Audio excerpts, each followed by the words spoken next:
Bydd profiadau cyntaf yn sicrhau bod pob plentyn a pherson ifanc yn cael yr un cyfle i chwarae, canu, cymryd rhan a chreu cerddoriaeth mewn ysgolion cynradd a lleoliadau. The First Experiences programme of work will ensure that every child and young person has an equal opportunity to play, sing, take part in and create music in primary schools and settings.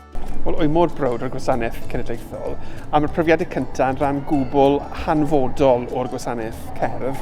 Mae'n rhoi cyfle hafal i bob person ifanc gael y profiadau cynnar rheini o berfformio, cymryd rhan, creu cerddoriaeth, ond hefyd cael ystod o brofiadau o ran offerynnau a arddulliau gwahanol o gerddoriaeth hefyd. A mae hefyd yn gyfle arbennig iawn i allu ddod i creadigrwydd a cherdd wrth gwrs yn nghanol y cwricwlwm a rhoi cyfle i'n pobl ifanc ni brofi'r creadigrwydd ehangach hynny. Felly mae'n rhan wy'n credu gyffroes iawn o'r gwasanaeth cerdd a hefyd y cwricwlwm. Dyn ni'n lwcus yn Cymru, dwi'n credu, bod y cwricwlwm newydd dechrau yn yr ysgolion.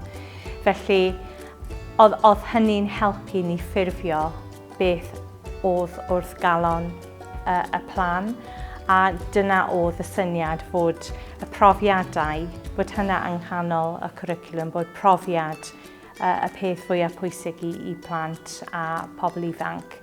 Ac oedd e'n bwysig iawn i ni fod gymaint a phosib o blant yn cael rhyw fath o profiad cyntaf.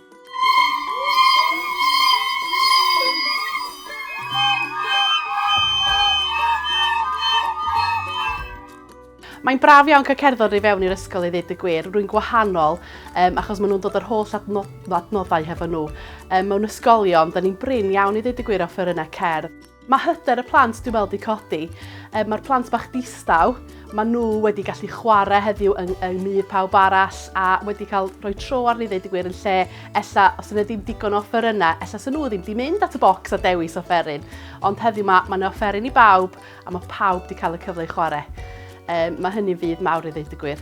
So when we get the instruments out, the children are so excited to, first of all, to hold an instrument, and second of all, to actually get to learn to play it, not just blow it and mess about. They get to learn how to hold it, which fingers to use and which notes to play, and the enthusiasm that the children share when they're showing each other if they haven't got it right, or if they've done really well, they all clap for each other. It's just lovely seeing that. And then once one person is enthused, well, that just literally spreads around the whole classroom. Ready, pawb yn barod?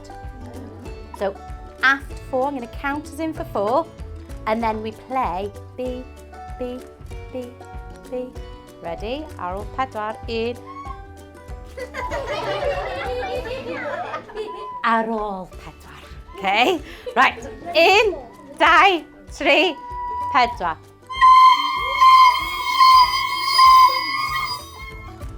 Ni wedi gweld nawr yn y tymor cyntaf, ni wedi gwneud dros 600 o plant y blwyddyn 3 wedi cael profiad o ware llynynol, maen nhw'n ware chwythbrennau a maen nhw wedi ware pres. A mae hwnna'n mynd i digwydd nawr gobeithio am y 2 blynedd. So bydd y plant yn blwyddyn 6 a bydd nhw wedi cael fi'n gobeithio cymryd lan yr offerynnau. A bydd nhw wedi cario ymlaen ware a cystadlu'n eisteddfodau, ware yn ysgol, ymuno gyda bandiau, gyda cyddorfa. Ni'n dechrau siwrne am gweddill i os yn gobeithio.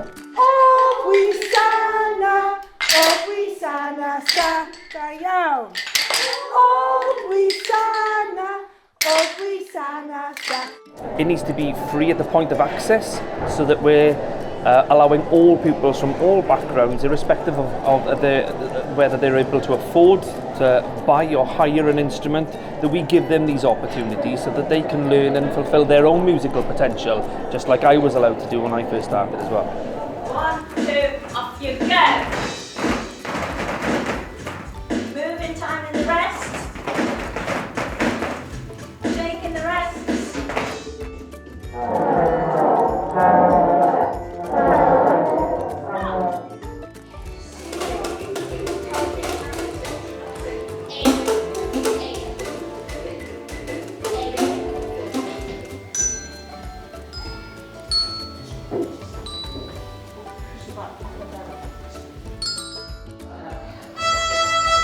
Ready, steady, off you go. Ready, steady, my turn. Ready, steady, your turn.